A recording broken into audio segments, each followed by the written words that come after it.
Ketika rudal Iran menghantam jantung Tel Aviv pada malam 21 Juni 2025, dunia melihat sesuatu yang belum pernah terjadi sebelumnya. Puluhan bangunan runtuh, lebih dari 3.000 warga luka-luka, dan setidaknya 16 orang tewas hanya dalam satu malam. Sirene meraung di Bat Yam, Ramat Gan, hingga Petah Tikva. Tapi satu yang paling mengagetkan adalah rekaman Benjamin Netanyahu yang tengah diwawancara. To destroy the Iranian nuclear weapons program. Ketika ledakan terdengar di belakangnya, wajahnya pucat, sorot matanya panik. Sosok yang selama ini bersuara lantang soal keamanan nasional, kini terjebak dalam ketakutan yang ia ciptakan sendiri. Dan yang lebih mencengangkan di tengah kepanikan nasional itu, Netanyahu justru mengeluhkan tentang pernikahan anak yang tertunda untuk kedua kalinya akibat perang. Pernyataan ini pun langsung memicu kemarahan publik Israel yang mulai menyadari mereka bukan lagi dilindungi, tapi dikorbankan. Padahal semua ini bermula dari satu keputusan fatal, menyerang situs nuklir Iran di tengah negosiasi damai yang dimediasi Washington. Langkah sepihak itulah yang memicu operasi balasan Iran, termasuk peluncuran rudal balistik dari Teheran yang kini berhasil menembus Iron Dome dan menghantam kawasan padat penduduk. Hari ini Israel mencicipi rasa yang dulu mereka berikan kepada Gaza. Bangunan hancur, warga mengungsi, dan anak-anak yang tak bisa tidur karena ledakan. Bedanya hanya satu, kali ini musuh mereka bukan rakyat tak bersenjata, tapi negara dengan teknologi militer yang setara. Awal dari babak baru penderitaan warga Israel bermula di Bat Yam, sebuah kota yang terletak di selatan Tel Aviv. Di kota inilah rudal balasan Iran mendarat untuk pertama kalinya. Tak ada tempat yang sempat menahan serangan itu. Rudal meluncur begitu saja, menabrak wilayah tersebut tanpa perlawanan berarti dari sistem pertahanan udara. Suara sirene pun menggema di mana-mana, menandai datangnya ancaman yang membuat warga panik. Mereka berhamburan masuk ke bunker, menyelamatkan diri dari kekacauan yang justru dipicu oleh kebijakan pemimpin mereka sendiri. Sementara itu, beberapa titik mulai dilalap api, memaksa petugas pemadam kebakaran turun ke lokasi, menerjang bahaya demi memadamkan kobaran yang terus menjalar. Ketika sirene akhirnya mereda dan suasana mulai tenang, satu persatu warga berani keluar dari tempat persembunyian mereka. Namun, langkah mereka terhenti oleh pemandangan yang menghantam batin. Gedung-gedung tinggi yang dahulu menjulang indah, kini berubah jadi puing. Kota yang mereka tinggali telah berubah wujud hanya dalam semalam. Kengerian itu makin terasa setelah laporan resmi menyebutkan bahwa total 61 bangunan hancur, lebih dari 200 orang luka-luka, dan 5 nyawa melayang dalam insiden tersebut. Tak sedikit warga yang nyaris kolaps menyadari betapa dekatnya maut menghampiri mereka. Di malam yang sama, tragedi serupa juga menyentuh perumahan Tamra.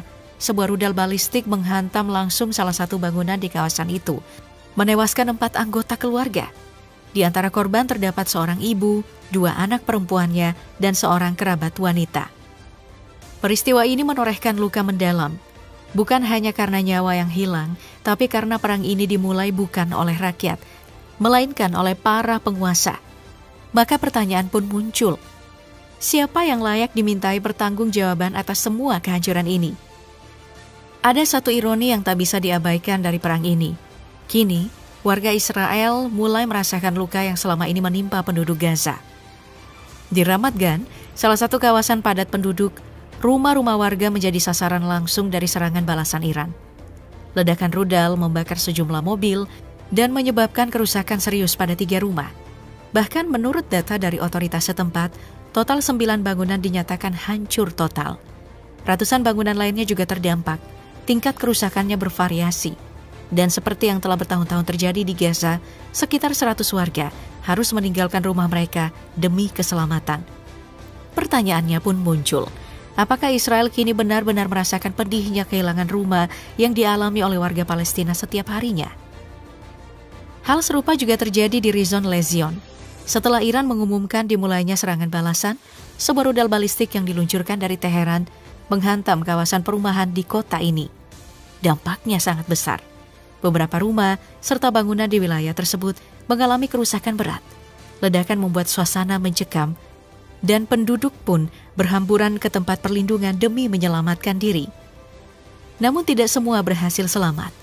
2 orang tewas di tempat dan 17 lainnya mengalami luka. Beberapa di antaranya cukup serius.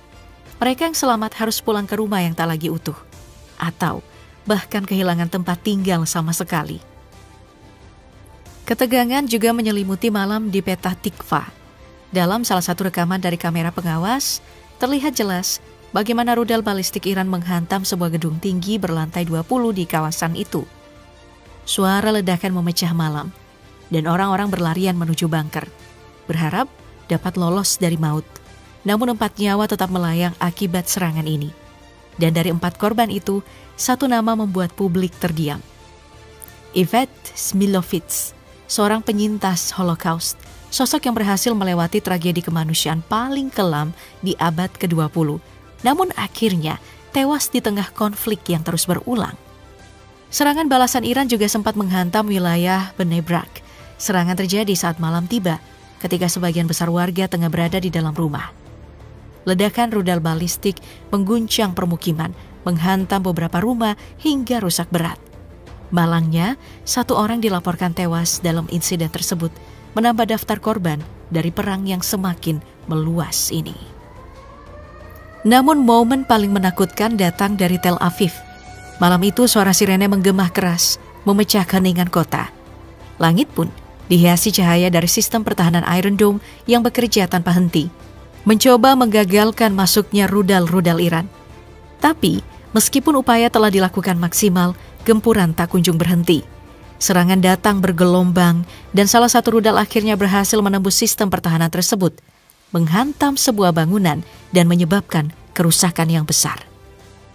Pemerintah Israel sempat mencoba membatasi liputan media atas kerusakan yang terjadi. Namun ironisnya, justru warga mereka sendiri yang menyebarkan rekaman dan foto-foto kehancuran. Lewat media sosial, mereka menunjukkan kepada dunia seperti apa penderitaan yang kini mereka rasakan akibat perang yang tragisnya dipicu oleh keputusan pemimpin mereka sendiri. Salah satu video bahkan memperlihatkan nasib tragis dari gedung-gedung pencakar langit di Tel Aviv yang kini rusak parah akibat hantaman rudal. Sebuah simbol bahwa kerugian yang dialami Israel kali ini tidaklah kecil.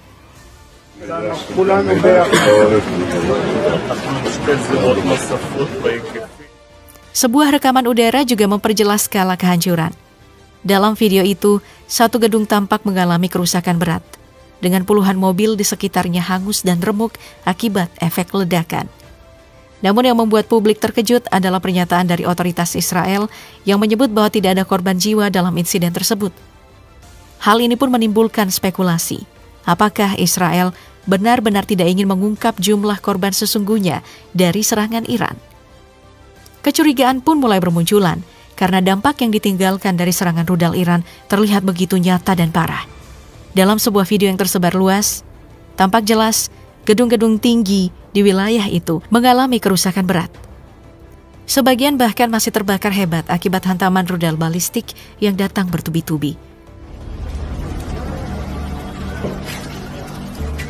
Sebuah kendaraan pun tampak hangus dilalap api, hanya menyisakan rangka.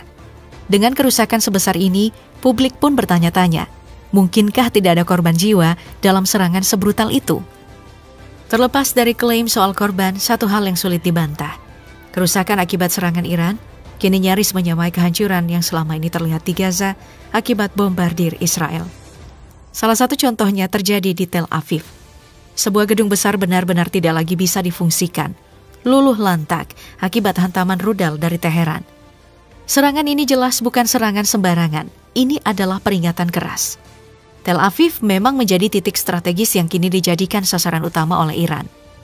Dalam sebuah video lain yang diambil warga, terlihat jelas bagaimana rudal kembali menghantam kota tersebut di tengah malam.